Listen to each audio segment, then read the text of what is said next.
Hello guys, ഇന്ന് ഞാനുള്ളത് അജ്മീറിലാണ്. അപ്പോൾ അജ്മീറിൽ ഒരുപാട് ആൾക്കാരെ പരിചയപ്പെടുമ്പോൾ നമ്മളെ വെല്ലിപ്പാരുടെ അടുത്തുനിന്നും നമ്മളെ വാപ്പാരുടെ അടുത്തുനിന്നും ഓലാരും കേരളം വിട്ടു പോയില്ല. അപ്പൊ ഈ കേരളം വിട്ടു പോകാത്തതുകൊണ്ട് തന്നെ ഓലെ ഭാഗത്തില്ലാത്ത ഒരുപാട് കഥകൾ ഇവിടുന്ന് പരിചയപ്പെട്ട ഓരോ ആൾക്കാരെന്ന് ഞാൻ അങ്ങനെ കേൾക്കുന്നുണ്ട്. ആദ്യം ഞാൻ വിചാരിക്കും അതൊക്കെ നമ്മൾ പഠിച്ചതല്ലേന്ന്. പക്ഷെ ഇങ്ങനത്തെ ഓരോ കഥകള് നമ്മളെ പുസ്തകങ്ങളിലും അതുപോലെ തന്നെ ഏത് യൂട്യൂബ് ചാനലിലും നമ്മൾ കേൾക്കാത്ത കഥകളാണ്. ഓലെ പേഴ്സണലി ആയിട്ടുള്ള കുറച്ച് കഥകളാണ്. എന്ത് സംഭവിച്ചു ഇപ്പൊ നമ്മളിപ്പോ ഇന്റർവ്യൂ എടുക്കുമ്പോ കുറെ നടന്മാരെ, ഞാൻ മുമ്പത്തേല് പറഞ്ഞായിരുന്നു തന്നെ, നടന്മാരെ വലിയ അനുഭവം ഒന്നും ഇല്ലാതെ ജസ്റ്റ് അഭിനയത്തിലൂടെ എന്തോ ഭാഗ്യത്തിലൂടെ കയറിയ ആൾക്കാരെയാണ് നമ്മൾ ഇന്റർവ്യൂ എടുക്കല് സാധാരണ. നിന്റെ ഈ ഇന്റർവ്യൂ എങ്ങനെയാ വെച്ചാല് ഒരുപാട് ഇപ്പൊ ബോംബെയിൽ ചെറുപ്പത്തിൽ തന്നെ പോയി അവിടെ നിന്ന് ഒരുപാട് അനുഭവങ്ങൾ കാര്യങ്ങളൊക്കെ കിട്ടിയ ഓരോ ആൾക്കാരുടെ അടുത്താണ്.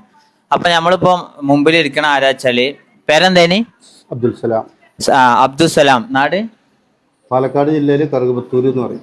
പാലക്കാട് ജില്ലയിലുള്ള അബ്ദുസലാംക്കാണ്. മൂപ്പരോട് നമുക്ക് കുറച്ച് കാര്യങ്ങൾ ചോദിക്കാം.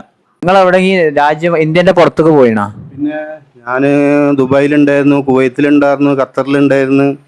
പിന്നെ ഇറാഖ് ഇറാഖിലേക്ക് പോയിട്ടുണ്ട്. 2007 ട്രെയിലറായിട്ട് ഞാൻ. പിന്നെ ഇപ്പൊ ലാസ്റ്റ് യുദ്ധം ഉണ്ടായല്ലോ, സദ്ദാമിനെ തൂക്കിയ ആ യുദ്ധം, അതിന്റെ മുന്നേ ആയിട്ട് ഞാൻ ഇറാഖിലേക്ക് ലോഡായിട്ട് പോവാറുണ്ട്, കുവൈത്ത് ദോഹ പോർട്ടിൽ നിന്ന്. അത് എന്തായിരുന്നു ആ ലോഡ് എന്ന് ചോദിച്ചാൽ മിസൈലും ബോംബൊക്കെ ആവും, അല്ലാതെ വേറൊന്നും ഇപ്പൊ അവർ കൊണ്ടുപോകല്ലോ. അത് നമുക്ക് അറിയില്ലായിരുന്നു എന്താ ലോഡ് എന്നുള്ളത്, നമ്മളോടൊട്ട് ചോദിക്കൂല. നമ്മള് പിന്നെ 22 ദിവസം, അതായത് ഇവിടുന്ന് കുവൈത്തിൽ നിന്ന് അബ്ദല്ലി എന്ന് പറഞ്ഞ സ്ഥലത്തേക്ക് 70 കിലോമീറ്ററാണ് കുവൈത്ത് സിറ്റിയിൽ നിന്ന്. ലോറി ഓടിച്ച് പോവാണോ? അതായത് കുവൈത്തിൽ നിന്ന് ഇറാഖിലെ, അതായത് GCCയിലെ ഏറ്റവും വലിയ സീ പോർട്ടാണ് ബസറ. ബസറ എന്ന് പറഞ്ഞാൽ ഇറാഖിന്റെ പിന്നെ ഏറ്റവും വലിയ റിഫൈനറിയാണ്. അതായത് GCCയിലെ തന്നെ ഏറ്റവും വലിയ റിഫൈനറിയാണ് ബസറ എന്ന് പറഞ്ഞത്. അവിടെയാണ് എണ്ണയൊക്കെ ശുദ്ധീകരിക്കുന്നത്. പിന്നെ അവിടുന്ന് ആകെ 900 കിലോമീറ്റർ ഉള്ളു കുവൈത്തിൽ നിന്ന് ബഗ്ദാദിലേക്ക്. അപ്പോൾ ബഗ്ദാദ്, മസൂൾ, തിക്രീത് എന്നൊക്കെ പറഞ്ഞ സദ്ദാമിൻ്റെ ജന്മസ്ഥലങ്ങളാണ്. അപ്പോൾ ഞങ്ങൾ ഇവിടുന്ന് രാത്രിയാണ് വണ്ടി പോവുക. അപ്പോൾ ഒരു 150 വണ്ടി, 100 വണ്ടി, 80 വണ്ടിയൊക്കെ ഉണ്ടാവും. ഈ വണ്ടിയുടെ എണ്ണത്തിനനുസരിച്ച് വണ്ടിക്ക് കോൺവി ഉണ്ടാവും, മിലിറ്ററി. ഒരു വണ്ടിക്ക് ഒരു ട്രെയിലറിന് 2 വണ്ടി വെച്ചിട്ട് കോൺവേ ഉണ്ടാവും. അല്ല, അപ്പൊ ഈ സാധനം കൊണ്ടുപോണത് ഇറാഖിന് വേണ്ടിയിട്ടോ അതോ ഇറാഖിനെ ആക്രമിക്കാനോ? ഇറാഖിന് വേണ്ടിയിട്ടല്ല കൊണ്ടുപോകുന്നത്. അമേരിക്കന്റെ സാധനങ്ങളാണ് അമേരിക്കയാണല്ലോ ഇപ്പൊ കബ്ജയാക്കിയിരിക്കുന്നത്. അമേരിക്കയുടെ സാധനങ്ങൾ ഇറാഖികളെ കൊല്ലാൻ വേണ്ടിയിട്ടാണ് കൊണ്ടുപോകുന്നത്. അങ്ങനെ പിന്നെ അതായത് ഈ ബസറയിൽ അബ്ദല്ലി എന്ന് പറഞ്ഞ സ്ഥലത്ത് നിന്ന് 70 കിലോമീറ്റർ ബസറയിലേക്ക്, ബസറയിൽ നിന്ന് ഒരു 300 കിലോമീറ്റർ പോയ അനാക്കോണ്ട എന്ന് പറഞ്ഞ സ്ഥലമുണ്ട്. അനാക്കോണ്ടയിൽ നിന്ന് പിന്നെ ഉമ്മുൽ ഖസർ എന്ന വലിയ സീ പോർട്ടാണ്. ടൈഗ്രീസ് നദി, മറ്റേ വേറെ എന്താ ഒരു നദി ഉണ്ടല്ലോ, എന്താണ് നന്നായിട്ട് പേര് ഞാൻ മറന്നു. ആ നദിയൊക്കെ നദി പോകുന്നത് സദ്ദാമിൻ്റെ വീടിൻ്റെ പിന്നെ മുകളിൽ കൂടെയാണ്. അതായത് 1500 വീടുണ്ട് സദ്ദാമിന് ആ പുഴയിൽ. അത് സദ്ദാമിൻ്റെ വണ്ടി അങ്ങോട്ട് പോകാൻ ഒരു ക്രെയിനാണ്. ആ ക്രെയിനും അങ്ങോട്ട് വന്നിട്ടുണ്ടെങ്കിൽ ഈ വണ്ടി അടക്കം അങ്ങോട്ട് ക്രെയിനിൽ അങ്ങോട്ട് പോവാണ്, ആമ തലവലിക്കണ മാതിരി.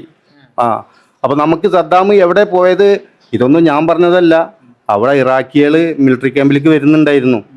അതായത് പിന്നെ അവരെ മിലിറ്ററിക്കാരുടെ ഡ്രസ്സ് കഴുകാനും പിന്നെ അവരുടെ ഹിദ്മപ്പണിക്കൊക്കെ. അപ്പോൾ അവരെന്നോട് പറയാം, എനിക്ക് ഇന്ന അറബ് അറിയുന്നതിൻ്റെ പേരിൽ ഞാൻ ചോദിക്കും എന്താണ് പ്രശ്നം, എന്ത് കാരണങ്ങൾ എന്നൊക്കെ ചോദിച്ചാൽ, അപ്പോൾ അവരെന്നോട് പറഞ്ഞതെന്ന് വെച്ചാൽ, അബ്ദുൽ സലാം ആസമിൻ സദ്ദാം എന്ന് വെച്ചാൽ ഇതിനേക്കാൾ നല്ലത് സദ്ദാം വരുന്നു. അമേരിക്ക കയറിയിട്ട് ഉപദ്രവിച്ച് നാടില്ലാക്കിയതിന് ശേഷം അവർക്ക് ബോധം വന്നു. അപ്പോൾ പറയാണ് ആസമിൻ സദ്ദാം എന്ന് വെച്ചാൽ ഇതിനേക്കാൾ നല്ലത് സദ്ദാമായിരുന്നു. അപ്പോൾ $2 പെൺകുട്ടികൾക്ക് കൊടുക്കുന്നത്. ഒരു ദിവസം പണിക്ക് വന്ന ആണുങ്ങൾക്ക് $3. $2 എന്ന് പറഞ്ഞാൽ പിന്നെ നമ്മുടെ നാട്ടിലിപ്പോൾ ഒരു 10-70 റുപ്യ ഉണ്ട് ഒരു ഡോളറിന്.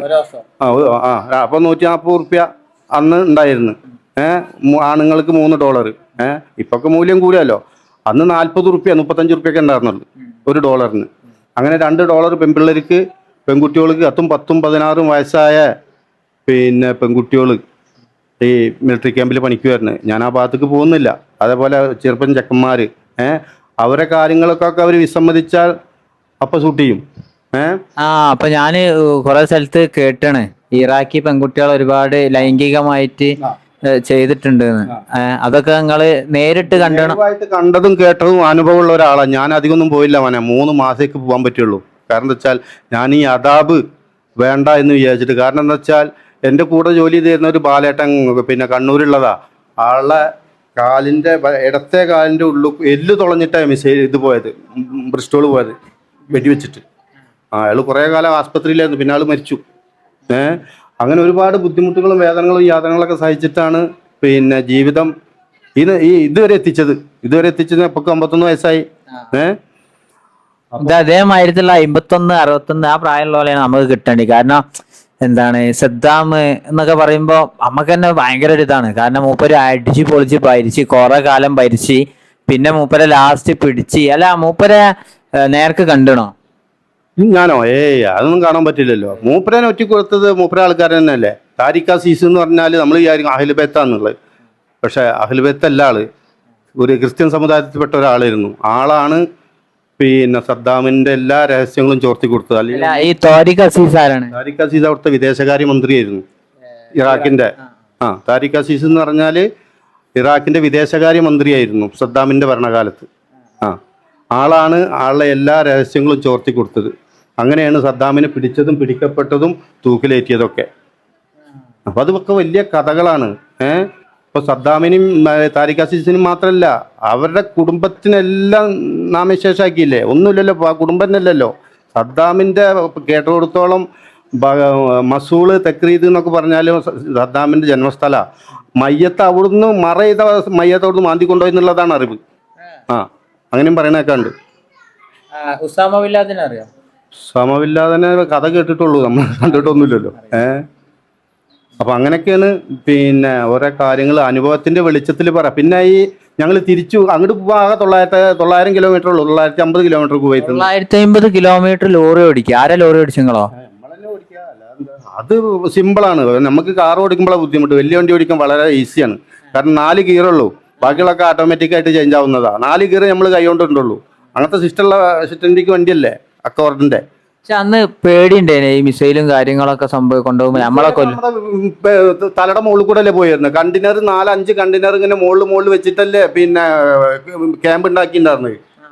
5 കണ്ടെയ്നർ 6 കണ്ടെയ്നർ ഇങ്ങനെ മുകളിലേക്ക് മേലെ വെച്ചിട്ടാണ് ക്യാമ്പ്. ഞങ്ങൾ ഒരു ക്യാമ്പ് വിട്ടാൽ വേറൊരു ക്യാമ്പിലേ നമുക്ക് സ്റ്റോപ്പുള്ളൂ, ഇടക്ക് നിർത്താൻ പറ്റില്ല. അത് തന്നെയല്ല, വേറൊരു കാര്യമുണ്ട്.